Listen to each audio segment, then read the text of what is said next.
నీలిమకి పెళ్ళైంది 7వ భాగం. 6వ భాగంలో నీలిమ విడిగా వెళ్ళిపోయి బ్రతుకుతూ ఉంటుంది. ఇక 15 సంవత్సరాలు గడిచిపోతుంది. వాసుదేవరావు కొడుకు శేఖర్ వాసుదేవరావుకు ఆరోగ్యం బాగాలేదని నీలిమకు లెటర్ రాసి పంపిస్తే నీలిమ వాసుదేవరావును చూడ్డానికి వస్తుంది. కథ కొనసాగుతుంది. పెళ్ళైన కొత్తలోనే పిన్ని నాన్నగారి చేత ఆ ఎకరం పొలం ఇల్లు తన పేర రాయించేసుకుందట. అది నాకు తర్వాత తెలిసింది. సరే, మా ఇంట్లో అద్దెకు ఉన్నవారికి ఒక అమ్మాయి ఉండేది. పేరు పద్మ. నిజంగా పద్మంలాగే కళకళలాడుతూ చూడముచ్చటగా ఉండేది. కానీ ఆడపిల్లలంటేనే ఒకలాంటి ద్వేషం, చులకన భావం ఏర్పరచుకున్న నేను మా చెల్లాయితో పాటు పద్మని కూడా ఎందుకో అందుకు ఏడిపిస్తుండేవాడిని, అవహేళన చేసేవాడిని. వాళ్ళు కోపంతో నన్ను తిడుతూ ఏడుస్తూ ఉంటే అపరిమితమైన ఆనందం అనుభవించేవాడిని. అదంతా చూసి మా పిన్ని, పద్మ వాళ్ళ నాన్నగారు, అమ్మ నన్ను తిట్టేవారు, కొట్టేవారు. అయినా నేను లెక్క చేసేవాడిని కాదు. అలాగే నాకు 16 సంవత్సరాలు వచ్చాయి. పద్మకి 13. ఉన్నట్లుండి ఒకనాడు నాకొక చిలిపి ఊహ, చిలిపి ఏమిటి, పైశాచికపు కోరిక కలిగింది. చదవటం ఆపి నీలిమ తలెత్తి చూసింది. భయపడుతున్నట్లు. చదువు తెలుస్తుంది అన్నాడు వాసు. నీలిమ మొదలుపెట్టింది. అంతే మరి, వెనక ముందు ఆలోచించకుండా పద్మకు ఒక ప్రేమలేఖ రాశాను. అది చదువుకోగానే పద్మ ఏడవటం, ఇంట్లో వాళ్ళకి విషయం తెలిసి నన్ను తిట్టడం అన్నీ యథావిధిగా జరిగాయి. తనంత ఎత్తుకు ఎదిగిన నన్ను కొట్టడం పిన్నికి సాధ్యం కాలేదు కనుక పద్మ వాళ్ళ నాన్నగారి చేత కొట్టించింది. ఆ వెంటనే వాళ్ళు ఇల్లు ఖాళీ చేసి వెళ్ళిపోయారు. ఎంత గోప్యంగా ఉంచినా ఆ విషయం చాలామందికి తెలిసిపోయింది.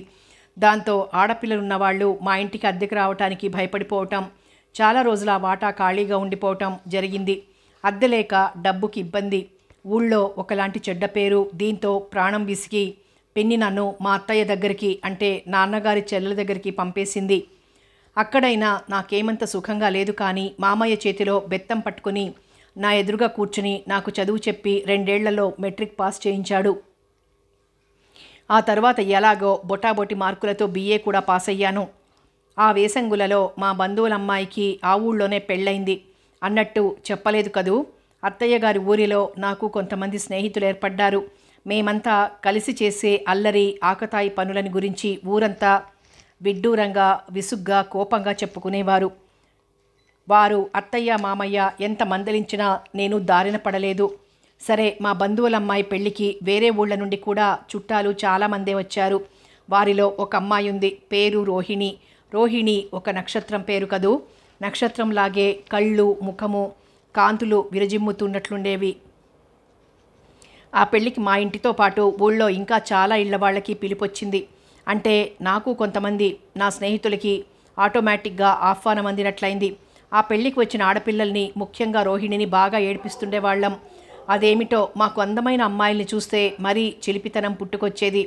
అందమైన వారికి గర్వం అధికంగా ఉంటుందని, అదంతా వదిలిపోయేలా వారిని అవమానించాలని ఒక పిచ్చి భ్రమ ఉండేది.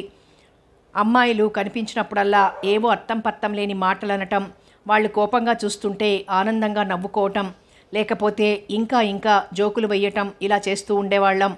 వాళ్ళ మధ్యాహ్నం భోజనాలు అయ్యాక రోహిణి చేతిలో కిళ్ళి పట్టుకొని అటు పక్కగా వెళ్తోంది. నేను గబగబా ఆ అమ్మాయి దగ్గరికి వెళ్ళి ఆ కిళ్ళి నాకు ఇవ్వు అన్నాను జబర్దస్తిగా. అక్కడ పళ్ళెంలో బోలెడున్నాయి, వెళ్ళి తీసుకోండి, ఇది మా అమ్మకివ్వాలి అంది రోహిణి. మరోసారి అడుగుతున్నాను, ఇస్తావా ఇవ్వవా అని దబాయించాను. ఇవ్వనని చెప్తుంటే వినిపించటం లేదు అంది కోపంగా. అప్పటికే నేను మా స్నేహితుల ముందు, బంధువుల ముందు అవమానంతో కుతకుత ఉడికిపోతున్నాను. రోహిణి మాట పూర్తి అవ్వకముందే చటుక్కున చెయ్యి జాచి ఆమె ముంజేయి అందుకొని కిళ్ళి నా చేతిలో పెట్టించేసుకొని ఇంకా పగ చల్లారనట్లు చటుక్కున ఆ అమ్మాయి బుగ్గ మీద ముద్దు పెట్టేసుకున్నాను. నీలిమ చదవటం ఆపి తలెత్తి అతని వంక చూసింది. వాసు ఆ చూపులను ఎదుర్కోలేనట్లు బాధగా కళ్ళు మూసుకున్నాడు. నీలిమ మళ్ళీ చదవటం మొదలుపెట్టింది. అలాంటి అఘాయిత్యం చేస్తానని కాస్తైనా ఊహించని రోహిణి గాబరా పడిపోయింది. ముఖమంతా ఎర్రగా కందగడ్డలా అయిపోయింది. ఒక్క పరుగున వాళ్ళమ్మ దగ్గరికి వెళ్ళి ఏడుస్తూ కూర్చుంది, వెక్కిళ్ళు పెడుతూ. నేను చేసిన పని కొంతమంది కళ్ళబడినట్లుంది. మరికొంతమందికి రోహిణి వాళ్ళమ్మ చెప్పిందనుకుంటాను. చాలామంది నన్ను తిట్టడం మొదలుపెట్టారు. ముందు ఇంటికి పదా అని అత్తయ్య నన్ను పిలిచింది. కానీ అంత వెంటనే అత్తయ్యకి, మామయ్యకి ఒంటరిగా దొరకటం ఇష్టం లేక నేను వీధిలోకి వెళ్ళిపోయాను. స్నేహితులతో సాయంత్రం దాకా కాలక్షేపం చేశాను. ఇక అప్పుడు వెళ్ళాను ఇంటికి. అత్తయ్య మామయ్య నేనెప్పుడొస్తానా అని కనిపెట్టుకుని కూర్చున్నారు. నేను కంటపడగానే తిట్ల వర్షం కురిపించారు. ఒంటి మీదికి ఏళ్లు రాగానే సరా బుద్ధి జ్ఞానం ఉండక్కర్లేదా? వయసులో ఉన్న ఆడపిల్లలతో మోటు సరసాలు ఆడటం ఎంత ప్రమాదకరమో, దానివల్ల ఎంతమంది సిగ్గుతో తలవంచుకోవాలో నీకు తెలియటం లేదు అని మామయ్య తిట్టారు. రోహిణి అలా ఏడుస్తుంటే, వాళ్ళమ్మ నిన్ను తిడుతుంటే నలుగురిలో నా తల నరికేసినట్లయిందిరా. అక్కడ ఎవరి ముఖం చూడాలన్నా సిగ్గుతో చచ్చిపోయానో. ఇక రేపు నేను మామయ్య ఊళ్ళో తలెత్తుకుని తిరగటం ఎలా? ఛీ దౌర్భాగ్యుడా, నువ్వింత దిక్కుమాలిన బుద్ధులు కనుకనే మీ పిన్ని తన్ని తగలేసింది. నా పుట్టింటి వంశాంకురానివి అన్న అభిమానంతో నిన్ను చేరదీశాను. నా కడుపున పుట్టిన పిల్లలు లేనే లేరు కదా, ఆ ఒంటరితనం భరించలేక నిన్ను చేరదీశాను. నాకు బాగా బుద్ధొచ్చేలా చేసావు. ఇంక ఒక్కరోజైనా నా ఇంట్లో ఉండొద్దు. మీ మామయ్య దయ వల్ల 4 అక్షర ముక్కలు వంట పట్టించుకొని డిగ్రీ తెచ్చుకున్నావు. మీ మామయ్య నేను మీ పిన్నిని ప్రాధాయపడి నీకోసం ఎలాగో కొంత డబ్బు రాబట్టగలిగాం. దానిని ఇంతవరకు వడ్డీలకు తిప్పి 10,000 రూపాయలు చేశాం. ఆ డబ్బు పట్టుకుని నీ ఇష్టం వచ్చిన దగ్గరికి పో, నీ ఇష్టం వచ్చినట్లు బ్రతుకు అంది అత్తయ్య రొప్పుతూ. అత్తయ్యకి అంత కోపం రాగా అదివరకెప్పుడూ చూడలేదు. సరే, ఆ మర్నాడే ఆ డబ్బు తీసుకుని రైలెక్కాను. వెంటనే ఉద్యోగం దొరకలేదు. కానీ చేతిలో ఉన్న డబ్బు అయిపోయేలోపు మాత్రం ఉద్యోగం దొరికింది. అది బాగుండలేదు, ఇది బాగుండలేదు అనుకుంటూ 2-3 ఉద్యోగాలు మారాక మన కంపెనీలో ఉద్యోగం దొరికింది. పెళ్ళయింది, 3 పిల్లలు పుట్టారు. కానీ ఇన్ని సంవత్సరాలలో నా ఆలోచనలలో కానీ నడవడికలో కానీ ఎలాంటి పరివర్తన రాలేదు. నాకు మా ఆవిడ్ని చూస్తే మాత్రం భయం. మిగిలిన ఆడవారి పట్ల ఒకలాంటి చిన్నచూపు, అగౌరవం. ఆడవారంటే విలాస వస్తువులన్నమాట. మగవారి కోరికలకు అనుగుణంగా నడుచుకోవటానికి వారు పుట్టారు అన్న భావం బలపడిపోయింది. ఆఫీసులోనూ ఇతర చోట్ల కూడా నేను ఆడవారి పట్ల వెకిలిగా, లేకిగా, పొగరుగా ప్రవర్తించటం మానలేదు. అవకాశం దొరికినప్పుడు అనుభవాలను అందిపుచ్చుకోవటం మానలేదు. అలాంటి చపల చిత్తులని, అల్లరి చిల్లరగా తిరిగేవారిని ఇట్టే పసిగట్టేయగలను అన్న గర్వం ఉండేది నాకు. కానీ మిమ్మల్ని అలా గుర్తించలేకపోయాను. అందుకే ముందే జాగ్రత్త పడలేకపోయాను అంది నీలిమ అదోలా చూస్తూ. లజ్జాభారంతో వాసు తల వంగిపోయింది. నీలిమ మళ్ళీ ఉత్తరం చదవటం ప్రారంభించింది. ఆఫీసులో నిన్ను చూసిన క్షణంలోనే ఒకలాంటి గౌరవం కలిగింది. టీవీగా సింహాసనం మీద కూర్చున్న మహారాణిలా అనిపించావు. అలాంటి వ్యక్తితో పరిచయం, స్నేహం నాకు ఒక గౌరవాన్ని తెచ్చిపెడతాయి అన్నంత అభిమానం కలిగింది. చిన్నతనం నుండి ఒకలాంటి వక్రబుద్ధితోనే పెరిగిన నాకు ఆ గౌరవంలోనే ఒక దుష్టబుద్ధి తలెత్తింది. ఆ అభిమానంలోనే ఒక స్వార్థం కన్ను తెరిచింది. నిన్ను మళ్ళీ మళ్ళీ చూడాలి, పలకరించాలి అన్న కోరిక వెనుక విషపు నాగులు పడగవిప్పి ఆడటం మొదలుపెట్టాయి. చదువుతున్న నీలిమ ఒక్క క్షణం బాధతో కళ్ళు మూసుకుంది. అది అతను గమనించే లోపులే మళ్ళీ చదవటం మొదలుపెట్టింది. చదువులో నాకంటే పైమెట్టు మీద ఉన్న వ్యక్తిని నా చెప్పు చేతులలో పెట్టుకోవటం, తను నా కోసం పరితపించేలా చేసుకోవటం, ఇది ఒక కొత్త అనుభవం అనిపించింది. అందుకే అనేక విధాలా ప్రయత్నించాను. నీతో స్నేహం చెయ్యాలని, సరదాగా తిరగాలని అనిపించేది. అప్పట్లో నిన్ను పెళ్లి చేసుకోవాలని మాత్రం నేను ఏ కోసానా అనుకోలేదు. వాళ్ళ నాంపల్లి స్టేషన్లో కలిసినప్పుడు ఒక ఫ్రెండ్కి సెండ్ ఆఫ్ ఇవ్వటానికి వచ్చానని చెప్పాను. గుర్తుండే ఉంటుంది. నా స్నేహితుడు అంటే నాలాంటి చపలచిత్తుడే అని నువ్వు గ్రహించుకోవాలి. మా అత్తయ్య గారి ఊర్లో ఉండే రోజుల్లో నేను, వాడు, ఇంకా కొంతమంది కలిసి చేసిన అల్లరి అది గుర్తు చేసుకున్నాం, నవ్వుకున్నాం. వాడి మాటల వల్ల అర్థమైంది ఏమిటంటే వాడు అప్పటికంటే విశృంఖలంగా తిరుగుతూ జీవితాన్ని ఎడాపెడా అనుభవించేస్తున్నాడని. వాడి అనుభవాలు అవి చెప్తుంటే నేను వట్టి దౌర్భాగ్యుణ్ణి అనిపించింది. వాడు మాటల మధ్యలో మరో విషయం చెప్పాడు. రోహిణి గుర్తుందిరా, అవళ ఒక పెళ్లిలో ఆ అమ్మాయి చేత నీ నోట్లో కిళ్ళి పెట్టించుకున్నావు అని అడిగాడు. నేను జ్ఞాపకం ఉంది అన్నట్లు నవ్వేశాను. మనకి తెలియదు, ఆ రోహిణికి అప్పటికే పెళ్ళైందట. అతడు వట్టి అనుమానం మనిషట. ఆ మధ్య కనిపించింది, ఎక్కడో పనిచేస్తున్నట్లుంది. వాళ్ళు వీళ్ళు చెప్పిందేమిటంటే మొగుడు వదిలేశాడట, అందుకే ఉద్యోగం చేసుకుని బ్రతుకుతోందట. నేను మామూలుగానే పలకరించబోయాను, మొహం తిప్పేసుకుని వెళ్ళిపోయింది అన్నాడు. రోహిణిని మళ్ళీ కంటితో చూసే అదృష్టానికైనా వాడు నోచుకున్నాడు. నాకు అలాంటిది ఏం లేదు. పైగా వాడి అనుభవాలు ఇన్ని సంవత్సరాల్లోనూ వాడికి దొరికిన స్నేహాలు అన్నీ చెప్తుంటే నాకు ఉడుకుమొత్తనం వచ్చింది. చిన్నప్పటి చురుకుతనం, చొరవ అన్నీ పోయి ఉత్త మన్ను తిన్న పాములా తయారయ్యాననిపించింది. అసలే కోతి, అది కళ్ళు తాగింది అన్నట్లు నా దుర్బలత్వానికి వాడు మరింత ప్రోత్సాహం ఇచ్చినట్లయింది. వాడు విజయనగరంలో పనిచేస్తున్నాడు. ఎవరినో కలుసుకోవటానికి ఈ ఊరొచ్చాడు. అనుకోకుండా నేను కలిశాను. రైలు కదిలేదాకా కబుర్లు చెప్పుకున్నాం. సరే, నీతో స్నేహం, పెళ్ళి అన్నీ నీకు తెలుసు. ఆ పెళ్లి వల్ల నాకు మొదట జరిగిన సన్మానం, బంగారం లాంటి ఉద్యోగం ఊడిపోవటం, తరువాత గుమాస్తా ఉద్యోగం దొరకటం, నీకైతే పెద్ద ఉద్యోగం కొత్తదొచ్చింది. ఆఫీస్లో హోదాలో దండిగా జీతం ముడుతోంది. నాకు డబ్బు ఇబ్బందిగా ఉంది. నా అవసరాలు, పిల్లల చదువులు, పెళ్ళిళ్ళు అన్నీ నీ డబ్బుతోనే తీర్చుకోవాలనుకున్నాను. నీకు పిల్లలు పుడితే నీ డబ్బంతా నాకు దక్కదు. అంతేకాకుండా పలానా ఆయన రెండో భార్య, పిల్లలు అంటూ అంతా వాళ్ల గురించి చెప్పుకుంటారు. నేను చేసిన వెధవ పని మనతోనే గప్చిప్గా సమసిపోకుండా దండోరా వేసుకుని అందరికీ చెప్పుకున్నట్లు నీ పిల్లలు అందరికంటా పడుతూ ఉంటారు. అందుకే నీకు పిల్లలు లేకుండా చేస్తే ఏ పీడ ఉండదనుకున్నాను. అలాగే చేశాను. అది ఒక పైశాచిక ప్రవృత్తి అనుకో. చదువుతున్న నీలిమ గొంతు రుద్ధమైపోయింది. కళ్ళు నీటి చలమలే అయ్యాయి. వాసు పరిస్థితి కూడా అలాగే ఉంది. మెల్లిగా ఆమె చెయ్యి నిమురుతూ, నన్ను క్షమించు అన్నాడు దోషిలా. అదంతా గతం కదా, ఇప్పుడు బాధెందుకు? ఇదిగో ఉత్తరం చదువుతున్నాను అంది నిర్లిప్తంగా. నువ్వు నన్ను ఎంత అసహించుకున్నా, నా మీద ఎంతో కోపం ఉన్నా రవంత జాలి కూడా ఉందని గ్రహించుకున్నాను. అందుకు కారణం ఒక్కటే. మన పెళ్లి మూలంగా నేను ఆర్థికంగా ఇబ్బందుల్లో పడ్డానని నీకు మా కుటుంబం పట్ల రవంత దయ కూడా ఉంది. అది చాలు నాకు, నా అవసరాల అన్నీ తీర్చుకోవటానికి. మొదట విసుక్కున్నా, లేదు పొమ్మన్నా, చివరికి నేను అడిగినంత డబ్బు నా చేతిలో పడేది. నేను పైకి చేయి చాచి నిన్ను డబ్బు అడుగుతున్నా, లోపల నీ డబ్బు మీద నాకు సర్వహక్కులు ఉన్నాయి. నీ మెడలో తాళి కట్టిన మగవాడిని నేను అన్న అహంకారం ఉండేది. చివరికి నిన్ను అప్పుల పాలు చేసి మా కుటుంబమంతా ఒడ్డెక్కిపోయాం. ఆశ్చర్యంగా ఉందా? ఆనాడు నీ దగ్గర ఉన్న డబ్బంతా ఊడ్చి పట్టుకుపోవటమే కాకుండా ఇంకా నీ చేత అప్పు కూడా చేయించి నేను ఒక ఇల్లు కొనుక్కున్నాను కదూ. ఆ తరువాత శేఖర్ ఇంటర్ పాస్ అయ్యాక వాడిని ఎలాగైనా మెడిసిన్ చదివించాలనిపించింది. చిన్నప్పటి నుండి వాడి కోరిక అది. నా జీతంతో నేను ఆ పని చెయ్యలేను. ఒక్కసారి ఆలోచించాను. ఆ ఇల్లు బేరం పెట్టాను.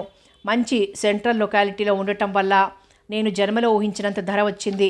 ఆ డబ్బుతో శేఖర్ మెడిసిన్ చదివించటమే కాదు, 2 ఆడపిల్లల పెళ్ళిళ్ళు కూడా చేసేయగలిగాను. నేను దేవకి నిశ్చింతగా ఊపిరి పీల్చుకున్నాం. అన్నట్లు ఆ ఇల్లు కొనటానికి డబ్బు నువ్వు ఇచ్చినట్లు ఎవ్వరికీ తెలియదు. నేనే ఎక్కడో తల తాకట్టు పెట్టి తెచ్చాను అనుకుంటున్నారు. సరే, నాకు ఇల్లు కొనుక్కోవటానికి డబ్బిచ్చాక కూడా చాలాసార్లు మళ్ళీ నిన్ను డబ్బు అడుగుతుండేవాడిని, తీసుకుంటూ ఉండేవాడిని. ఇక చివరిసారి నీ దగ్గరికి వచ్చి డబ్బు అడిగిన సంఘటన, అది తలుచుకుంటుంటే ఇప్పుడు నా తలని ఏ ఇనప స్తంభానికైనా వేసి బాదుకోవాలనిపిస్తుంది. కానీ అవాళ అలా అనిపించలేదు. ఇంకా మీకు నాకు ఎలాంటి సంబంధం లేదు, వెళ్ళిపోండి అని నువ్వు చెప్తున్నా కాస్తైనా సిగ్గుపడకుండా ఇంకా నిన్ను డబ్బు అడుగుతూ మొండిగా అలాగే నిలబడ్డాను. నేను అడగటంలో ఒక విధమైన అధికారం, జబర్దస్తి కూడా చూపించాను. అప్పుడు నువ్వేం చేశావో నీకు గుర్తుండే ఉంటుంది. బహుశా ఏ మగవాడు ఊహించని పని చేశావు. పుటుక్కున మంగళసూత్రాలు తెంచి నా చేతిలో పోసి ఇక జీవితంలో నా గడప తొక్కొద్దు అని శాసించావు. మానం, అభిమానం ఉన్న మగవాడైతే అవి అక్కడే పడేసి గిరుక్కున వెనక్కి తిరిగి వెళ్ళిపోయేవాడు. కానీ నేను వాటిని అమ్మి పచారీ కొట్టువాడి బాకీ తీర్చాను. నేను ఎంత సిగ్గుమాలిన వాడినో, నీతి మాలిన వాడినో నీకు అర్థమై ఉంటుంది. ఆ తరువాత కూడా చాలాసార్లు డబ్బు ఇబ్బంది వచ్చింది. అయినా నీ దగ్గరికి రావటానికి ముఖం చెల్లలేదు. ఆ విధంగా నువ్వు నా పీడ వదిలించుకున్నావు. చదువుతున్న నీలిమ గొంతుకి ఏదో అడ్డుపడినట్లయి ఒక్క క్షణం ఆగింది.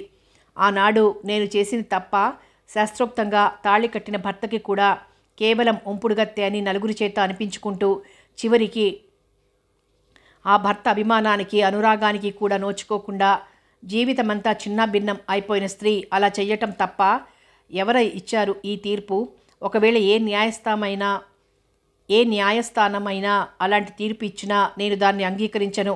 అసలు న్యాయస్థానాలకి మనుష్యుల అనుభూతులతో, భావనలతో, ఆశ నిరాశలతో ఏమైనా పరిచయం ఉందా? ఇంకా చదవాలనిపించటం లేదా అని వాసు అడగటంతో నీలిమ ఆలోచన పుటుక్కున తెగిపోయింది. ఉత్తరంలోకి మళ్ళీ చూపులు మరల్చుకుంది.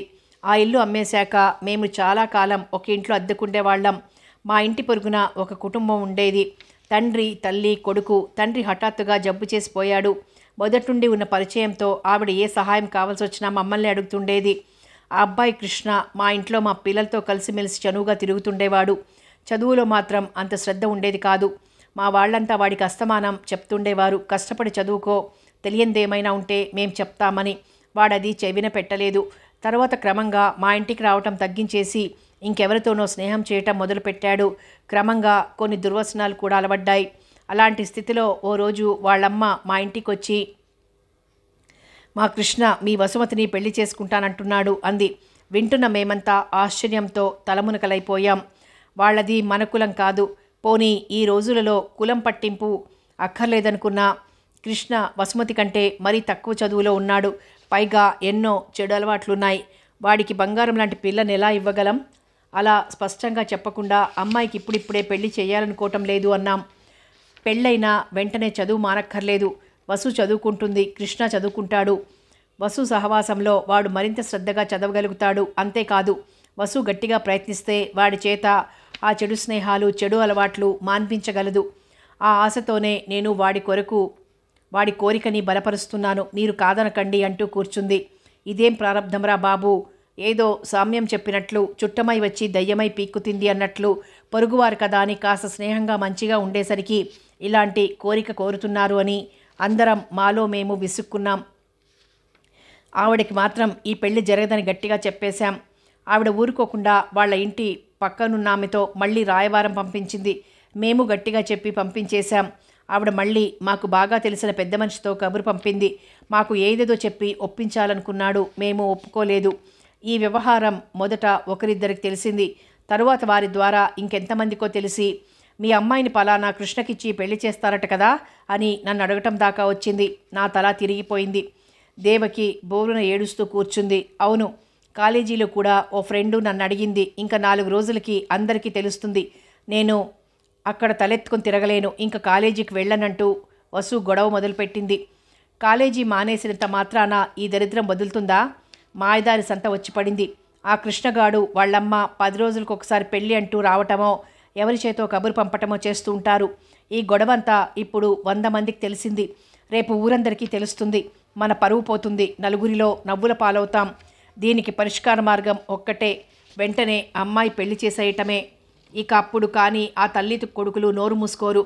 మీరు వెంటనే వసుకి పెళ్లి సంబంధాలు చూడండి అని దేవకి నన్ను ఊదరగొట్టేసింది.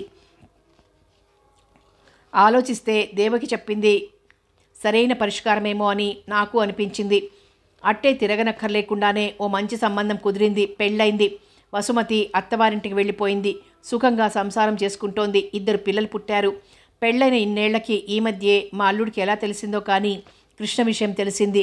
ఇంకేముంది, అతని బుర్రలో అనుమాన పురుగు ప్రవేశించి తొలిచేయటం ప్రారంభించింది. నీకు ఆ కృష్ణకి మధ్య స్నేహం ఎంత దూరం వెళ్ళింది అని రోజుకు 10 సార్లైనా అడగటం మొదలుపెట్టాడట. చిన్నప్పటి నుండి కలిసిమెలిసి ఉండటం వల్ల నేను మా అన్నయ్యతో మాట్లాడినట్లే అతనితోనూ మాట్లాడేదాన్ని. అతనికి నన్ను పెళ్లి చేసుకోవాలనే కోరిక కలగవచ్చును అన్న ఊహ కూడా నాకు రాలేదు. అతన్ని పెళ్లి చేసుకోవాలనే ఆలోచన నాకెప్పుడు రాలేదు అని చెప్పేదట. అప్పటికి ఆ మాటలు నమ్మినట్లు కనిపించినా మళ్ళీ మళ్ళీ అదే ప్రశ్న వేస్తుండేవాడట. వసుకి అర్థమైంది భర్త అతన్ని అనుమానిస్తున్నాడని. తనలో ఎలాంటి కళంకము లేదని అతనికి నచ్చజెప్పాలని అది ఎంతగానో ప్రయత్నించింది. ఏడ్చిందట, బ్రతిమాలుకుందట, పిల్లల మీద ప్రమాణం చేసిందట. ఆ మూర్ఖుడు నమ్మలేదు సరికదా, దాని జీవితం ఇంకా దుర్భరం చేసేశాడు. ఏ కూరల వాడినో పిలవటానికి వీధిలో నిలబడితే తప్పు, బజారుకు వెడితే అనుమానం, పనుండి పొరుగువారితో మాట్లాడితే నేరం. విషం పూసిన మాటలతోనూ తిట్లతోనూ కసితీరక దాన్ని చావగొట్టడం మొదలుపెట్టాడు.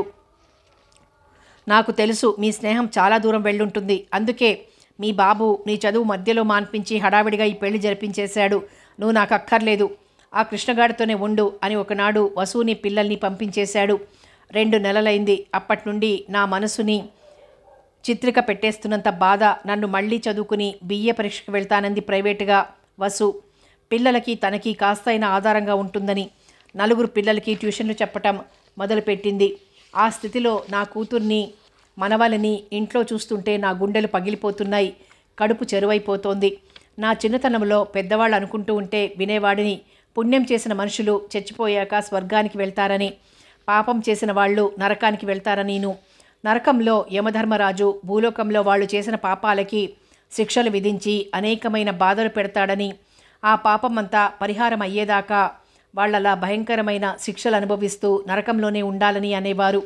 కానీ ఇటీవల యమధర్మరాజుకి సహనం చచ్చిపోయి మనుషులు చచ్చిపోయేదాకా వేచి ఉండి అప్పుడు శిక్షలు వేయటం విసిగే వచ్చిందో లేకపోతే పాపాలు చేసేవారి సంఖ్య పెరిగిపోయి నరకంలో వారందరికీ స్థలం చాలకుండా పోయిందో నాకు తెలియదు. కానీ ఇప్పుడు చాలామంది మనుష్యులు ఇక్కడ చేసిన పాపాలకి శిక్ష ఇక్కడే ఈ లోకంలోనే అనుభవించేస్తున్నారు. నాకు నేను చేసిన వెధవ పనులన్నీ గుర్తొచ్చాయి. నేను ఏడిపించిన అమ్మాయిలంతా గుర్తొచ్చారు. ముఖ్యంగా రోహిణి ఆకతాయితనంగా అల్లరిగా చేసిన ఒక వెధవ పని ఆమె జీవితంలోనే చిచ్చు పెట్టింది. ఆమెను భర్త వదిలేశాడు. వాళ్ళ మా స్నేహితుడు చెప్పాడు అతను బట్టి అనుమానం మనిషి అని. ఆ రోజు పెళ్లిలో నేను చేసిన దానికి ఏవేవో అర్థాలు కల్పించి మరెన్నో ఊహించి రోహిణిని అనుమానించి వదిలేశాడన్నమాట. అవాళే మా అత్తయ్య నెత్తి నోరు కొట్టుకొని నన్ను తిట్టిన తిట్టకుండా గంటసేపు తిట్టిపోసిందిగా. రోహిణి ఏడుస్తుందని చెప్పింది. ఆ పిల్లకి అప్పుడే అనుమానం వచ్చిందేమో తన భర్త ఇంకా తన ముఖం చూడడని. అక్కడున్న వారంతా నన్ను అసహించుకుంటున్నారని చెప్పింది అత్తయ్య.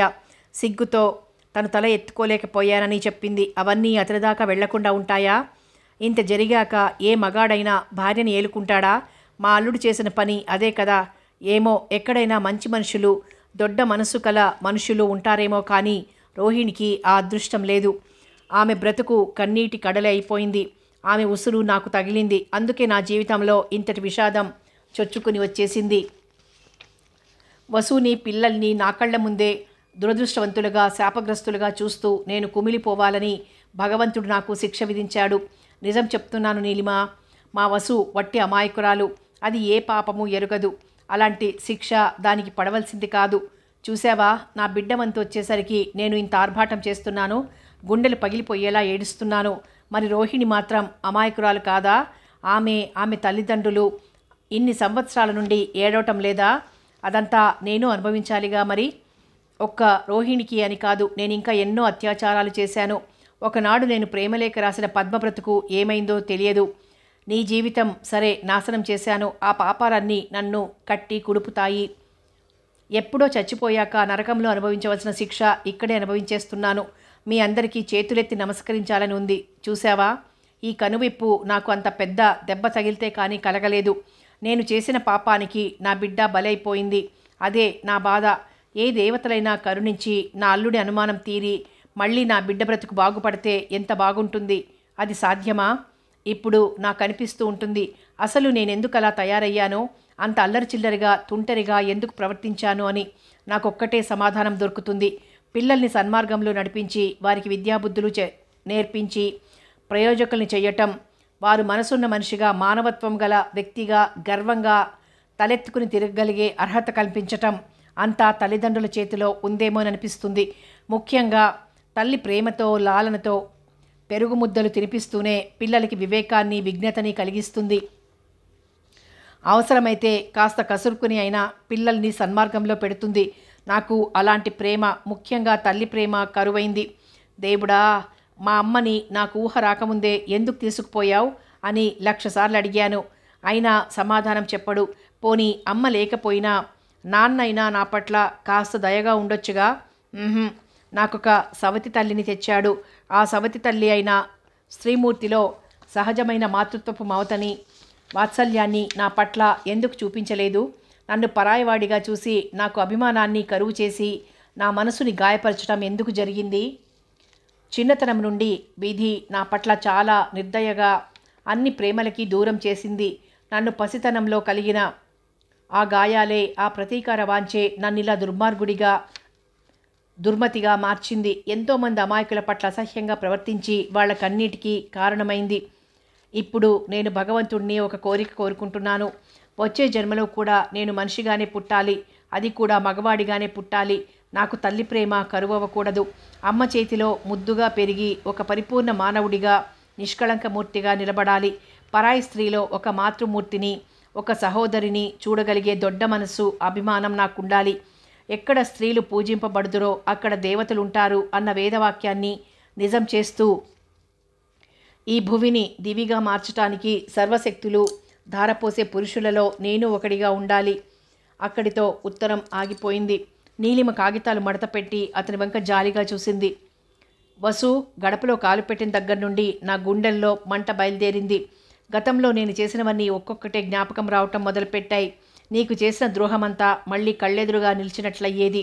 నాకు అన్నం తినాలనిపించేది కాదు, నిద్ర పట్టేది కాదు. పశ్చాత్తాపాగ్నిలో దహించుకుపోతున్న మనిషి అనుభవించే ఒక భయంకరమైన అవస్థ అది. నీ దగ్గరికి వచ్చి అంతా చెప్పాలనుకునేవాడిని, కానీ ధైర్యం చాలేది కాదు. చివరికి ఉత్తరం రాయాలని నిశ్చయించుకున్నాను. అదే ఇది అన్నాడు. నీలిమ అతని వంక జాలిగా చూస్తూ ఉండిపోయింది. ఏమైనా మాట్లాడాలి అని కానీ అతన్ని ఓదార్చాలని కానీ అనిపించలేదు. బాధపడని, చేసిన పాపాలన్నీ తలుచుకుని బాధపడని, అంత దుఃఖంతోనైనా అతని పాపం పరిహారం అవుతుందేమో అనుకుంది. వాసు ఏదో అనబోయాడు. గేటు దగ్గర ఏవో మాటలు వినిపించాయి. అరే, అది దేవకి గొంతులా ఉందే అనుకుంటూ వాసు వంక చూసింది. అతని కళ్ళల్లో భయం రెపరెపలాడుతోంది. నీలిమ గుండె దడదడలాడిపోయింది. నేను కాసేపటి తర్వాత వస్తానని చెప్పి అంతకుముందు తాను కూర్చున్న గదిలోకి వెళ్ళి కూర్చుంది నీలిమ.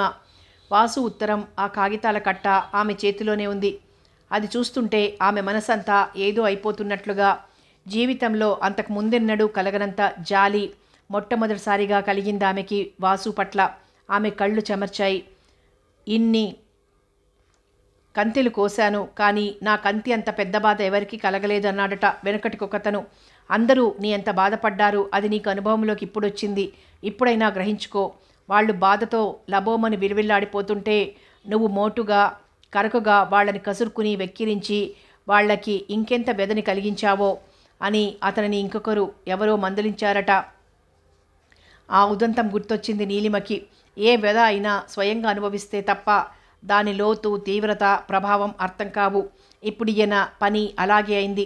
తన కూతురు జీవితంలో సుఖశాంతులు లేకుండా పోయి పిల్లలతో తన కళ్ళ ముందే ఆమె దయనీయ జీవితం గడుపుతుంటే అది చూసి తట్టుకోలేని ఈయనలో పరివర్తన వచ్చింది. తన పట్ల అలా ఎంతమంది జీవితాలు నాశనమయ్యాయో కదా అన్న పశ్చాత్తాపం కలిగింది. ఆ వేడికి మేరయ్యే లేని ఆ వ్యధకి ఆయన మనసు చెదిరి గుండె బీటలు వారి శరీర ఆరోగ్యమే దెబ్బతింది అనుకుంటూ ఏదేదో గుర్తు చేసుకుంటున్నట్ల నీలిమ శేఖర్ గదిలోకి రావటం గమనించలేదు. అమ్మా అని ఆప్యాయంగా మధురంగా వినిపించిన పిలుపుకి చివ్వున తలెత్తింది. మెడలో స్టెథస్కోపు, తెల్లని ఏప్రన్, కళ్లల్లో కరుణ నింపుకున్న యువకుడు తనకి దగ్గరగా, చేతికి అందేటంత దగ్గరగా నిలబడి ఉన్నాడు. అంతకుముందు వాసుని చూడటానికి వెళ్ళబోయినప్పుడు అతని మంచం దగ్గర ఉన్న ఈ యువకుణ్ణి దూరం నుండి అందరితో కలిపి చూసింది. తరువాత తండ్రికి ఉత్తరం ఇస్తున్నప్పుడు మరికాస్త దగ్గరగా చూసింది. ఇతనా శేఖర్ అని అనుకుంటూ ఉండగానే అతను చట్టుకున వంగి ఆమె పాదాలు స్పృశించాడు. ఆమె పేగు కదిలినట్లయింది. అప్రయత్నంగానే 2 చేతులు అతని భుజాల మీద వేసి వాత్సల్యంతో లేవదీసింది. నన్ను క్షమించాలమ్మా. ఇన్ని రోజులు కాదు, సంవత్సరాలు నేను ఒకలాంటి అంధకారంలో మునిగిపోయి చాలా మూర్ఖంగా మీ పట్ల అయిష్టతని, అసహ్యాన్ని పెంచుకున్నాను. నన్ను క్షమించగలరా? పసివాడిలా ఆమె చేతులలో ఇమిడిపోయి బేలగా అర్థింపుగా అతను అడుగుతుంటే నీలిమలో వాత్సల్యం వెల్లువలా ప్రవహించి కన్నీళ్ల రూపంలో వచ్చేస్తోంది. తన క్షమ కోసం, తన ప్రేమ కోసం పరితపించిపోతున్న ఒక అమాయక బాలుడు ఆమె కళ్ళల్లో మెదులుతున్నాడు. బాబు, అమ్మా అని ఇంత ప్రేమతో, ఆదరంతో నువ్వు పిలిచిన ఆ పిలుపొక్కటే చాలు బాబు. సంవత్సరాల తరబడి నేను పడిన సంక్షోభం, రోజుల తరబడి నేను చవిచూసిన అవమానాలు మర్చిపోవటానికి అని చెప్తుంటే ఆమె కంఠం రుద్ధమైపోయింది. మౌనంగా, ఆప్యాయంగా అతని తల నిమురుతూ ఉండిపోయింది.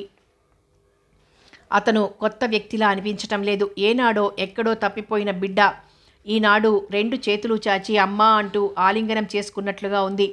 మీది ఎంత మంచి మనస్సు. బిడ్డ చేసిన ఎన్ని తప్పులనైనా మన్నించగల శక్తి తల్లి మనసుకు ఉంటుందేమోననిపిస్తుంది మిమ్మల్ని చూస్తుంటే. కర్చీఫ్తో ఆమె కన్నీరొత్తుతూ అన్నాడు. అమ్మ వచ్చినట్లున్నారు అని అంది నీలిమ భయంగా. ఇంకా ఇక్కడే కూర్చున్నావా అని తనని గద్దిస్తుందేమో, దీనితో నీకేం పని అని కొడుకుని కసురుకుంటుందేమో అని హడలిపోయింది. ఆహా, ఇక ఇవాళంతా అమ్మ ఇక్కడే ఉంటుంది. నాన్నగారికి ఇప్పుడేం అక్కర్లేదు, నేను అక్కడికి వెళ్ళనవసరం లేదు అన్నాడతను. అయితే ఇంక ఈ పూటకి నేను వారిని చూడటం పడదేమో, ఇంకా ఇక్కడ నేనెందుకన్నట్లు అడిగింది. అవును, రేపు ఉదయం రావచ్చు. నేను సమయం చూసుకుని మిమ్మల్ని నాన్నగారి దగ్గరికి తీసుకువెళ్తాను. కానీ ఇప్పుడు మరొక 5 నిమిషాలు కూర్చొని మీరు నేను చెప్పేదంతా వినాలి. వింటాను అన్నట్లు తల ఊపింది నీలిమ. కానీ అతనిలో ఈ మార్పెలా వచ్చింది? ఆయన కోరికే ఏమైనా చెప్పారా అనుకుంది మనసులో. నాకు బాగా ఊహ తెలియక ముందు నుండి కూడా మీ పట్ల నాకు విపరీతమైన ద్వేషం ఉండేది. చేసిన తప్పు ఒప్పుకుంటున్నట్లు అన్నాడతను. అది నాకు తెలుసును బాబు అంది నీలిమ. అతని తల్లికి విషతుల్యమైన తాను కొడుకే అమృతం కాగలదని ఆమె ఏనాడూ ఆశించలేదు. ఆ మాట అతను నోరు విప్పి చెప్పకపోయినా తాను గ్రహించుకోగలదు. నాన్నగారు మిమ్మల్ని పెళ్లి చేసుకున్నారని తెలిసిన క్షణం నుండి అమ్మ నాన్నగారితో పోట్లాడని రోజు లేదు. తన గొంతు కోశారని, పిల్లలకి తనకి అన్యాయం చేశారని ప్రతి మాట ముందు దెప్పుతూనే ఉండేది. అది సహజమే కదా. భర్తని మరొక స్త్రీతో పంచుకోవటానికి ఏ ఆడది మాత్రం మనస్ఫూర్తిగా అంగీకరిస్తుంది? మీతో తెగతెంపులు చేసుకోమని రోజుకొకసారైనా చెప్తుండేది. ఏడ్చేది, అన్నం మానేసి ఉపవాసాలు చేసేది. అన్ని విషయాలలో మా అమ్మ గీసిన గేటు దాటనట్లుండే నాన్నగారు ఈ విషయంలో మాత్రం అమ్మ మాట లెక్క చేయలేదు. దాంతో అమ్మకి మీ మీద ద్వేషం మరీ ఎక్కువైపోయింది. నేను నీకేమో అన్యాయం చేయటం లేదుగా, తన మటుక్కి తను ఉంది అని నాన్నగారంటే, పక్క వీధిలో మరో భార్యను పెట్టుకుని కులకటం అంటే అది నాకు అన్యాయం చేయటం కాక మరేమిటి? దాని ముఖం ఇంక చూడనని నా పిల్లల మీద ఒట్టేసి చెప్పండి అని రాగాలు పెట్టేది. బంధువులు, పరిచయస్తులు అందరూ కూడా అమ్మకి సానుభూతి చూపించి నాన్నగారిని మందలించబోయేవారు. పసితనం నుండి నిత్యం ఇలాంటి మాటలు వింటూ ఉండటం వల్ల నాకు మీ మీద కోపం, అసహ్యం వయసుతో పాటు పెరుగుతూ వచ్చాయే కానీ అసలు ఇది ఎలా జరిగింది, ఈ పెళ్లి వల్ల మీరు సుఖంగా ఉన్నారా అని ఒక్కనాడు ఆలోచించేవాడిని కాదు. అమ్మ ఏడుపు విని ఒక్కోసారి ఆమె మీద విపరీతమైన జాలి పుట్టి ఆమెని సంతోషపెట్టడానికి ఎలాగైనా మిమ్మల్ని చంపేయాలి అని కూడా అనిపించేది. గతంలో పడి కొట్టుకుపోతున్నట్లు చెప్పుకుపోతున్న శేఖర్ బిడియంగా ఆమె వంక చూస్తూ నన్ను క్షమించాలి అన్నాడు. నీలిమ అభిమానంగా నవ్వి పర్వాలేదు అంది. అప్పటి నా మనస్థితి ఎలా ఉండేదో, అది రాను రాను ఎలా పాషాణంలో మారిపోయిందో మీకు అర్థమయ్యేలా చెప్పాలనే నా తాపత్రయం. చెల్లాయిలకి కూడా మీ పట్ల విపరీతమైన ద్వేషం, కసి ఉండేవని వేరుగా చెప్పక్కర్లేదు. సరే, నాన్నగారు నన్ను మెడిసిన్ చదివిస్తానని ప్రామిస్ చేశారు. ఆయనకంత శక్తి ఉందో లేదో నేను ఆలోచించలేదు. డాక్టర్ నవ్వాలి, తరువాత ఏ బ్యాంక్ నుండైనా లోన్ తీసుకుని ఒక నర్సింగ్ హోమ్ పెట్టుకోవాలి అని కలలు కంటుండేవాడిని. సరే, నాన్నగారు ఇల్లు అమ్మేశారు. నా చదువుకి డబ్బు ఇబ్బంది ఎప్పుడూ రాలేదు. చెల్లాయిల పెళ్ళిళ్ళకి కూడా ఎలాంటి ఇబ్బంది అనిపించలేదు. అదంతా నాన్నగారు మీ దగ్గర ఎప్పుడో డబ్బు గుంజి కొన్న ఇంటికి తర్వాత ఎన్నో రెట్లు ధర పలికి వచ్చిన డబ్బని నాకు అప్పుడు తెలియదు. నాన్నగారి ఉత్తరం చదివాక తెలిసి సిగ్గుతో తలవంచుకున్నాను అని అతను అంటుంటే, నాన్నగారి ఉత్తరం నువ్వు చదివా బాబు అని అడిగింది నీలిమ. ఇంకొకరి ఉత్తరం చదవటం తప్పే, కానీ ఆ ఉత్తరం రాస్తూ నాన్నగారికి పారాలిటిక్ స్ట్రోక్ గురయ్యారంటే అందులో ఏముందో తెలుసుకోవాలనే కుతూహలం నాకు కలిగింది. కుతూహలం ఒక్కటే కాదు, ఆయన మానసిక సంక్షోభం తెలుసుకుంటే ఆయనకి మానసికంగా ఉపశమనం కలిగించటం, వైద్యం చేయటం తేలికవుతుంది. అవునులే అంది నీలిమ. ఇవాళ నేను డాక్టర్గా నిలబడటానికి, ఈ నర్సింగ్ హోమ్ పెట్టుకోవటానికి పునాది రాయి మీ కష్టార్జితం, మీ శ్రమ ఫలితం అని తెలుసుకొని నేనెంత తల్లడిల్లిపోయానో మీకు చెప్పలేను. అంతవరకు మీ పట్ల ఎంత మూర్ఖంగా ప్రవర్తించానో గ్రహింపుకొచ్చాక నా తల పగలగొట్టుకోవాలనిపించింది. నన్ను నేను ఏ విధంగా శిక్షించుకుంటే ఆ పాపానికి పరిహారం దొరుకుతుందో తెలియక నిన్నటి నుండి నా గుండెలు విచ్చిపోతున్నాయి. స్త్రీ జీవితంలో తాళిబొట్టుకి ఎంతటి మహత్తరమైన విలువ ఉందో మీకు నేను చెప్పక్కర్లేదు. భర్త దుష్టుడు, దుర్మార్గుడు అయి ఆమెని హింసించి వెడలగొడితే ప్రపంచమంతా ఆమె పక్కన నిలబడి ఆమెకి సానుభూతి చూపిస్తుంది. కానీ అదే తాళిబొట్టు మీ మెడలో అవహేళనకి గురైంది, అపహాస్యం పాలైంది. మీకు ఎవ్వరి సానుభూతి లభించలేదు. అవును బాబు, నాకంటే పెద్దవారు, చిన్నవారు కూడా నా తప్పు ఎత్తి చూపిస్తూ మాట్లాడగలరు. నేను తిండి లేక మాడిపోతున్నా అయ్యో పాపమని ఎవరు అనరు. ప్రపంచంలో ఏ మూల ఎవరు తప్పు చేసినా మా లాంటి వాళ్ళం ముందు గుర్తొస్తాం అందరికీ. అదే చిత్రం. కానీ చాలామందికి మీకు ఎంతో తేడా ఉంది. అన్నీ తెలిసి కూడా వివాహితుడైన వాడితో స్నేహం చేసి మెడలో తాళి కట్టించుకునే వారే చాలామంది ఉంటారు. కానీ మీరు వంచింపబడ్డారని, ఈ తాళి వల్ల మీ జీవితమంతా శృంఖలాబద్ధమైపోయిందని తెలిసాక నేను ఎలాంటి రంపపు కోతకి గురయ్యానో మాటల్లో చెప్పలేను. ఇవి అన్నీ ఇలా విశదంగా మీతో చెప్పి మీ క్షమార్పణ కోరుకోవాలని, మీతో కొంచెం సేపు అభిమానంగా ముచ్చటించుకోవాలని తహతహలాడిపోయాను ఆ ఉత్తరం చదివిన దగ్గర నుండి. అందుకే నాన్నగారికి ఉత్తరం ఇచ్చినప్పుడు మిమ్మల్నేమీ పలకరించలేదు. దానికేంలే, కానీ నీలోని ఈ మార్పు మీ నాన్నగారికి చాలా సంతోషాన్ని కలిగిస్తుంది. యథార్థం తెలుసుకున్నాక కూడా నీలా స్పందించే హృదయం అందరికీ ఉండదు. నాకు తెలుసు నాన్నగారు సంతోషిస్తారని. ఇంకంతకన్నా నన్నేం పొగడకండి. సరే, ఇంక నేను వెళ్తాను బాబు అంటూ లేచింది నీలిమ. కవరు అపురూపంగా చేతిలో పట్టుకుంది. ఉండండి, ఆటో పిలిపిస్తాను అన్నాడు శేఖర్. నీలిమ నిలబడింది. మీరు కనిపించగానే అమ్మ వేసిన కేకలకి మీరేమీ అనుకోవద్దు. ఇది నా ప్రార్థన. మీకు కబురు చేసినట్లు అమ్మకి తెలియదు. ఆవిడికి తెలిస్తే వద్దంటుందని నాకు తెలుసు. నాన్నగారి ఉత్తరం చదివాక మీకు కబురు చేయకుండా ఉండలేకపోయాను అన్నాడు. ఆప్యాయంగా అతని వంక చూసి చిన్నగా నవ్వింది. రాత్రి 8 గంటలు దాటాక నీలిమ ఇంటికి తిరిగొచ్చింది. ఆమె మనసంతా మొద్దుబారిపోయిందో, పాదరసం కన్నా వేగంగా చలించిపోతోందో ఆమెకే అర్థం కావటం లేదు. అసలు నేను ఎందుకు వెళ్ళాను అక్కడికి, నాకేం సంబంధం ఉంది అనుకుందొకసారి. కాస్త పరిచయం ఉన్న ఇరుగు పొరుగునే చూస్తాం కదా జబ్బు చేస్తే, అలాగే వెళ్ళాను. అందులోనూ వాళ్ళు కబురును అందిస్తే వెళ్లకుండా ఎలా అని మరొకసారి అనుకుంది. వెళ్ళినందుకు ఒక ఉపకారం జరిగింది. ఆ తండ్రి కొడుకులని కాల్చివేస్తున్న వారి పశ్చాత్తాప అగ్నిని నేను కళ్ళారా చూశాను. అది చాలు నాకు. రేపు మళ్ళీ మనిషిని పంపిస్తానని ఆ శేఖర్ అన్నాడు. కానీ నేను వెళ్ళను. ఒకసారి చూసొచ్చాను, అది చాలు. ఇంకా నాకు అక్కడేం పని అని ఇంకొకసారి అనుకుంది. నీలిమ ఇంట్లో లైట్ చూసి దాక్షాయిణి అక్కడికి వచ్చింది. ఎంతసేపు అయింది నువ్వు వచ్చి, ఆయనకి ఎలాగుంది అని అడుగుంది. నేను ఇప్పుడే 10 నిమిషాలైంది వచ్చి. ఆయనకి పెద్ద ప్రమాదం ఉండదని డాక్టర్ చెప్పాడులే, ఆయన కొడుకే డాక్టర్ అంది. ఆహా అలాగా, సరే ఇక ఇప్పుడు వంట ఏం చేసుకుంటావు? మా ఇంటికి వచ్చేసాయి, అక్కడే భోజనం చేద్దువు కానీ. ఎందుకు, ఉదయం చేసినవన్నీ ఉన్నాయి, అవి చాలు, ఇప్పుడు వేరే వండుకోనక్కర్లేదు అంది నీలిమ. దాక్షాయిణి వెళ్ళిపోయింది. అయితే ఉదయం చేసినవేమీ లేవని నీలిమకి తెలుసు. అసలు ఏమీ తినాలనిపించలేదు.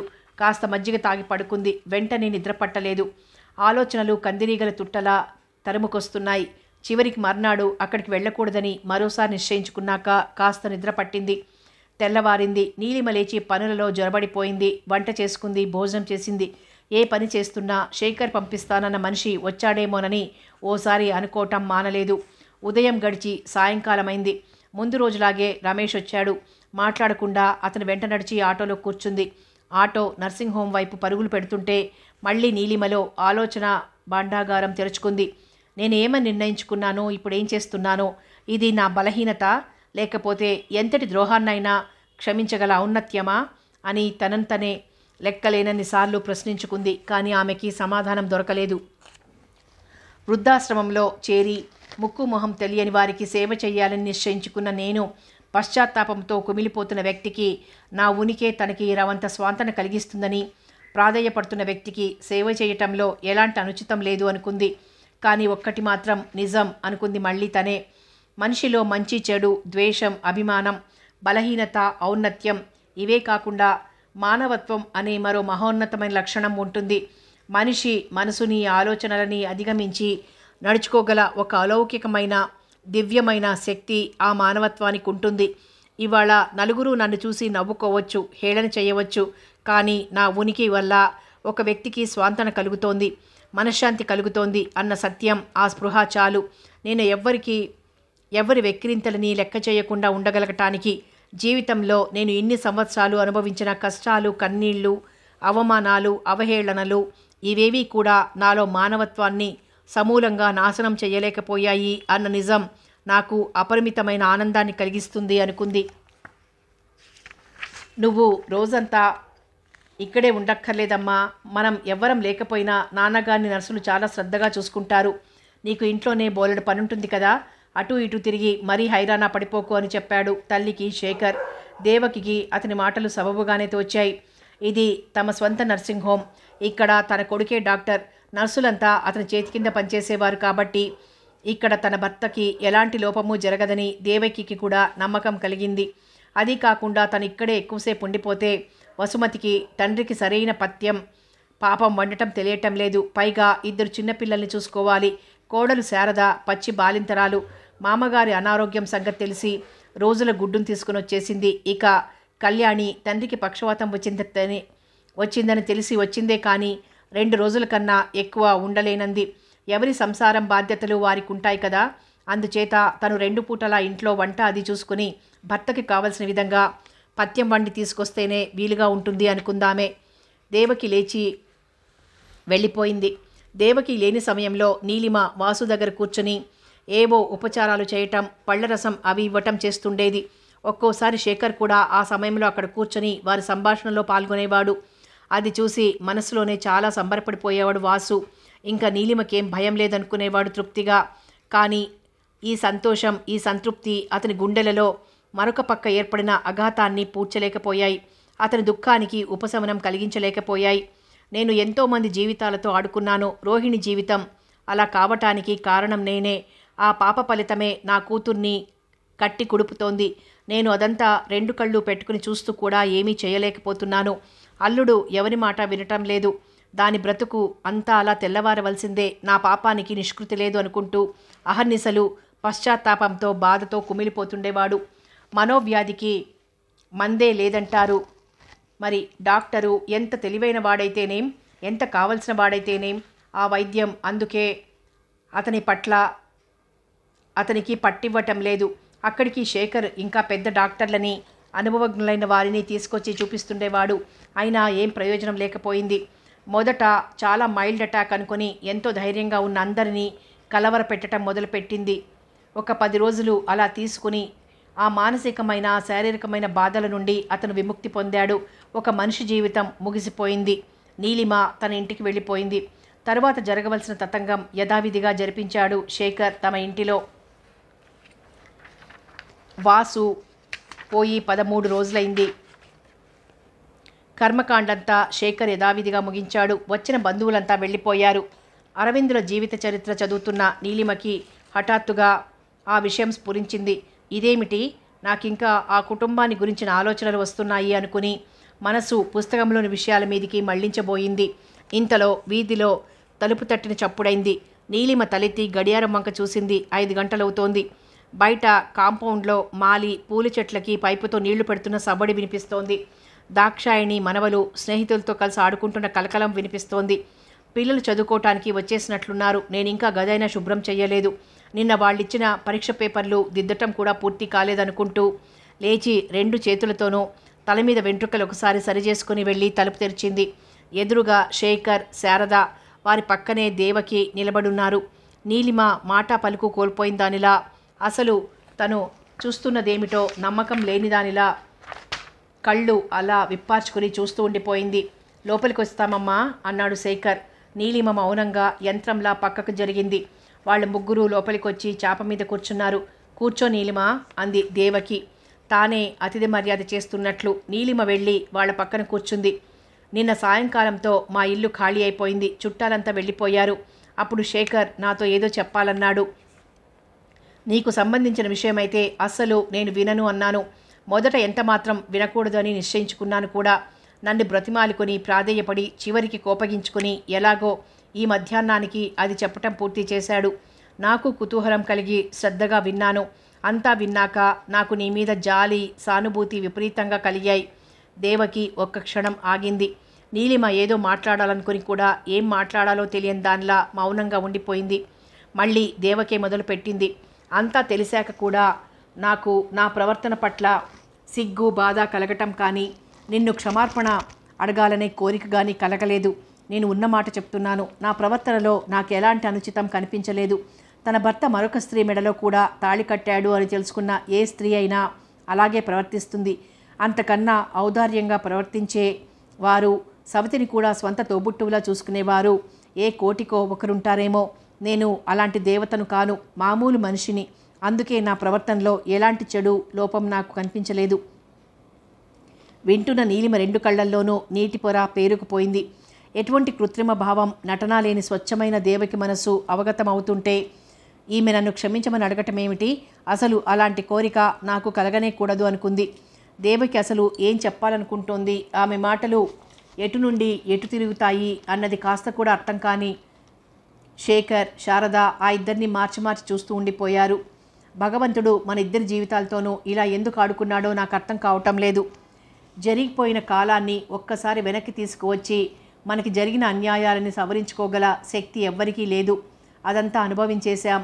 ఇప్పుడు నేను నీ దగ్గరికి వచ్చిన కారణం చెప్తాను. ఇన్ని సంవత్సరాలు నీది ఒంటరి జీవితమే అయిపోయింది.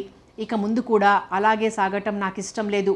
ముదిమి వచ్చి మీద పడుతుంటే ఇలా ఒంటరిగా బ్రతకటం కూడా మంచిది కాదు. అందుకే నువ్వు కూడా అక్కడికి వచ్చేసాయి, అందరం కలిసుందాం అంది దేవకి అభిమానంగా. ఆహా, అదేం వద్దు, నాకు ఇలా బాగానే ఉంది అంది నీలిమ కొంతసేపటికి గొంతు పెగిల్చుకొని. అక్కడ నీకేమైనా అగౌరవం కానీ అసౌకర్యం కానీ జరుగుతాయని భయపడుతున్నావేమో. అలాంటివేం జరగవు. నీ మీద నాకు ఎలాంటి కోపం లేదు. నా భర్త చేత మోసగించబడిన ఒక అమాయకురాలిగా, సాటి ఆడదానిగా నీ మీద నాకు అభిమానం ఉంది, జాలి ఉంది. మరో విషయం, నా సంసారం పెరగకుండా నేను ఆపరేషన్ చేయించుకున్నాను. నీ సంసారం పెరగకుండా వారు రహస్యంగా ఆపరేషన్ చేయించుకున్నారు. పిల్లా పాప లేని నీ సంపాదన తినటానికి నాకు నా పిల్లలకి సర్వహక్కులు ఉన్నాయనుకునేదాన్ని. అప్పుడు నాకు అసలు విషయం తెలియదు అంటే నా మాట నమ్ముతావా? వాత్సల్యంగా అడిగింది దేవకి. మీ మాటలు, అనుభూతులు, రాగద్వేషాలు అన్నీ కూడా 100% యథార్థమని నేను నమ్ముతున్నాను. మామూలు సగటు మనుషులమైన మన ఆలోచనలు, ప్రవర్తనలు ఒక పరిధిలోనే పరిభ్రమిస్తుంటాయి. అంతకు మించి మరేదో కావాలనుకోవటం అత్యాశే అవుతుంది. నాకు మీ మీద కోపం కానీ మీ అభిమానంలో అపనమ్మకం కానీ లేవు. కానీ నాకు ఇలా ఒంటరిగా ఉండటం చాలా సంవత్సరాలుగా అలవాటైపోయింది. ఆ ఒంటరితనం నన్నేమీ బాధించదు. నిజం చెప్పాలంటే ఇప్పుడు నేను ఒంటరిదాన్ని కాదు. ఇంతమంది ఆత్మీయులు నాకు దొరికారని చాలా సంతోషంగా ఉంది. ఏ సమయంలో ఎలాంటి అవసరం వచ్చినా మీరంతా రెక్కలు కట్టుకొని వచ్చి వాలతారని, నాకు కొండంత అండగా నిలుస్తారని నేను ఎప్పుడూ గుర్తుంచుకుంటాను. ఆ స్పృహ ఒక్కటే చాలు నాకు సంతృప్తినివ్వటానికి అంది వాళ్ళందరినీ వాత్సల్యంగా, అభిమానంగా చూస్తూ. నీ నిర్ణయం మారదా అని అడిగింది దేవకి.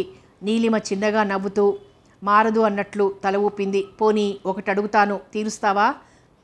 చిన్న పిల్లవాడిలా అడిగాడు శేఖర్. అడుగు. ఈ వయసులో మీరు ఇంతలా శ్రమపడటం నేను చూడలేను. ఇంకా మీదట ట్యూషన్లు చెప్పకండి. ఇలా అని మీకు నేను ఉదారంగా డబ్బిస్తాను అని చెప్పటం లేదు. మీ డబ్బే మీకు ఇస్తున్నాననుకోండి, నాకు ఆ కొంచెం తృప్తైనా మిగలనివ్వండి ప్రాధాయపడుతున్నట్లే అన్నాడు. అదోలా నవ్వింది నీలిమ. నీ కళ్ళకి ఇలా కనిపిస్తున్నానేమో కానీ నేను మరీ అంత ముసల్దాన్ని అయిపోలేదు బాబు. ఆ మాత్రం కాలక్షేపం కూడా లేకపోతే నాకేం తోస్తుంది? అయినా ఉపాధి కోసం నేను ఈ పని చేయటం లేదు అంది. పోనీ మరికొంతకాలం గడిచాక అయినా మీకు ఓపిక తగ్గిపోయాక ఇవేం పెట్టుకోకూడదు మరి అంది శారద. మరీ అంత శక్తి ఉడిగిపోయేదాకా నేను బ్రతికుంటే అప్పుడు మానేస్తాలే అంది నీలిమ నవ్వి. మరి కాసేపు కూర్చుని అది ఇది మాట్లాడి వెళ్ళిపోయారు వారంతా. ఆనాటి నుండి తరచూ వాళ్ళు ముగ్గురు కానీ, శేఖర్, శారద కానీ, శేఖర్ ఒక్కడు కానీ ఆమెను చూడటానికి వస్తూనే ఉన్నారు. వచ్చినప్పుడల్లా బుట్ట నిండా పళ్ళు, పలహారాలు తెచ్చి ఇస్తుంటే, ఎందుకు బాబు ఇవన్నీ, నేనొక్కదాన్ని ఎన్నని తినగలను అనేది నీలిమ. తినలేకపోతే పంచిపెట్టుకోండి అన్నాడు శేఖర్. ఇవి ఆయన డబ్బు పెట్టి కొన్నవి కాదనుకుంటానులేండి, పేషెంట్లు ఎవరో తెచ్చుంటారు అంది శారద చిలిపిగా. ఇది మీ రామాపురం కాదమ్మాయి, డాక్టర్ గారిని చూడటానికి వస్తూ బుట్టెడు పళ్ళు, పాలకోవాలు తేవటానికి ఇక్కడందరూ థ్యాంక్ యూ డాక్టర్ అనేసేవాళ్లే అన్నాడు శేఖర్. వాళ్ళిద్దరినీ చూసి ముచ్చటగా నవ్వుకుంది నీలిమ. ఆ థ్యాంక్ యూతో పాటు నోట్ల కట్ట మీ చేతిలోకి రాదా అని అడిగింది శారద. వస్తుందనుకో, అయినా అని శేఖర్ ఏదో చెప్పబోతుంటే, బాబు నేను ఒక మాట చెప్తాను, ఏమీ అనుకోవు కదూ అంది నీలిమ. చెప్పండి అన్నాడతను. ముందు నువ్వు ఆ అండి అనటం మానెయ్యాలి అని నీలిమ అంటుంటే, అదా అని నవ్వేశాడు శేఖర్.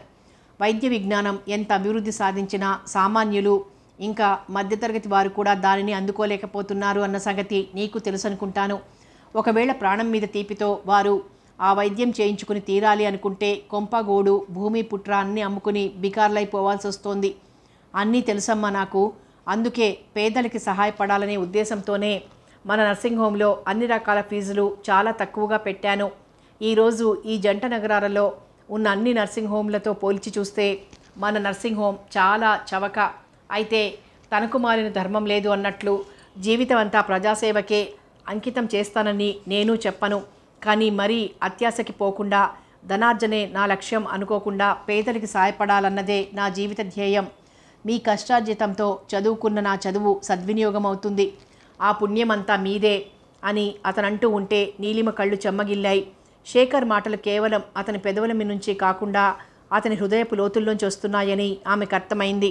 ఆమె ముఖంలో ఒక అపురూపమైన కాంతి పరుచుకుంది. నా చివరి దశలో ఎవరికీ భారం కాకుండా ఏ ఆశ్రమానికో వెళ్ళిపోవాలని, ఆ ఆశ్రమానికి కొంత డబ్బు విరాళం ఇవ్వాలని నేనెప్పుడూ నిర్ణయించుకున్నదే కదా. ఎప్పుడో చివరి దశలో వెళ్లే బదులు ఇప్పుడే అక్కడికి వెళ్తే నాకు చేతనైన సేవ అక్కడి వృద్ధులకి చెయ్యొచ్చు. నా డబ్బు సద్వినియోగం అవటం కూడా నేను చూసి తృప్తి పడవచ్చు. ఆశ్రమంతో పాటు నర్సింగ్ హోమ్కి కూడా కొంత విరాళం ఇస్తే అది పేదల కోసం ఉపయోగిస్తాడితను అని నీలిమ మనసులో అనుకుంటుంటే ఆమె మౌనాన్ని మరోలా అర్థం చేసుకున్న శేఖర్, ఏమ్మా నా మాటలో మీకు నమ్మకం కలగటం లేదా అని అడిగాడు బేలగా. అయ్యో అది కాదు బాబు, నేను ఉడతా భక్తిగా నర్సింగ్ హోమ్కి ఏదైనా చెయ్యగలనా అని ఆలోచిస్తున్నాను. 2,00,000 ఇస్తాను, దానిని నీకు వీలైన విధంగా పేదల చికిత్స కోసం వినియోగించు అంది. ఆ మాటలు వింటున్న శేఖర్, శారదల ముఖాలలో ఆనందం తాండవమాడినట్లయింది. ఓహ్, మీకెలా ధన్యవాదాలు చెప్పుకోవాలో మాకు తెలియటం లేదు అన్నారిద్దరు ఒక్కసారే. నీలిమ అభిమానంగా నవ్వింది. కొద్ది రోజులు గడిచి నేను కొంచెం నిలదొక్కున్నాక కొంతమంది మరీ పేదవారికి ఉచితంగా వైద్యం చేయాలని, మందులు అవి కూడా నేనే ఇవ్వాలని నాకు ఒక సంకల్పం ఉంది. దానికి భగవంతుడి తోడ్పాటు కూడా ఉండాలనుకునేవాడిని. ఆ భగవంతుడే మీ చేత ఇవాళ దానికి అంకురార్పణ చేయించాడు అన్నాడు శేఖర్. వాళ్ళిద్దరూ భక్తిగా, వినయంగా నీలిమ పాదాలు కళ్ళకద్దుకున్నారు. భగవంతుడు మిమ్మల్ని చల్లగా చూస్తాడు. మీ మహదాశయానికి భగవంతుని తోడ్పాటు, పెద్దల ఆశీస్సులు తప్పకుండా ఉంటాయి అంది నీలిమ నిండు మనసుతో. తరువాత శేఖర్, శారద వెళ్ళిపోయారు. అసలు నా జీవితం ఇలా కావటానికి ఎవరు బాధ్యులు?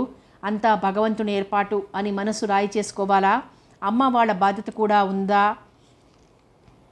ఉంది, అమ్మ వాళ్ళ బాధ్యత ఉంది. ఆనాడు వారు చూసిన సంబంధాలలో ఏదో ఒకటి నిర్ణయించి నా పెళ్లి జరిపించి ఉంటే అందరిలాగే నాకు ఒక తోడు దొరికేది.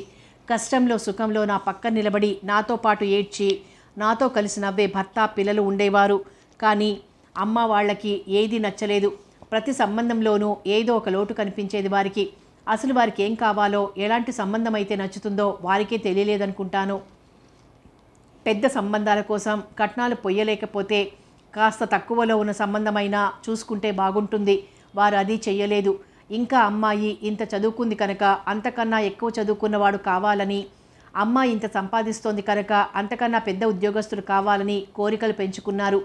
ఏ పరిస్థితిలోనూ రాజీ పడలేదు. మీకు నచ్చకపోయినా నాకు నచ్చింది, నేను ఈ పెళ్లి చేసుకుంటానని చెప్పగల చొరవ నాకు లేకపోయింది. ప్రతి తల్లిదండ్రులకి తమ బిడ్డలు సుఖపడాలనే ఉంటుంది. కానీ ఆ సుఖానికైనా ఒక పరిమితి ఉండాలి. వారి ఆలోచనలకి ఒక తెగింపు ఉండాలి. అది లేని నాడు వారి సంతానం ఇదిగో నాలాగే ఒంటరిగా మిగిలిపోతారు.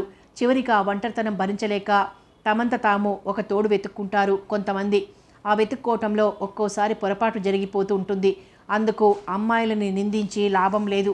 అదంతా పెద్దల నిర్లక్ష్యం వల్లే జరిగిందని తెలుసుకోవాలి. పిల్లలు తల్లిదండ్రుల పట్ల విధేయులై ఉండాలి. కానీ ఆ తల్లిదండ్రులకు కూడా బిడ్డల పట్ల ఒక బాధ్యత ఉంది. అది వారు సకాలంలో నెరవేర్చిన నాడే ఆ పిల్లలు ఆనందంగా ఉండగలుగుతారు. లేకపోతే అలాంటి వారందరూ కాకపోయినా కొందరైనా నాలాగే దారి తప్పిన బాటసార్లవుతారు. నా అన్న వారి కోసం ముఖం వాచిపోతారనుకుంటూ ఒక దీర్ఘమైన నిట్టూర్పు విడిచింది నీలిమ. నర్సింగ్ హోమ్కి 2 లక్షలు ఇస్తే ఇంకా 2 లక్షలుంటాయి. వాటి మీద వచ్చే వడ్డీతో నేనున్నన్నాళ్ళు నా అవసరాలు తీరిపోతాయి.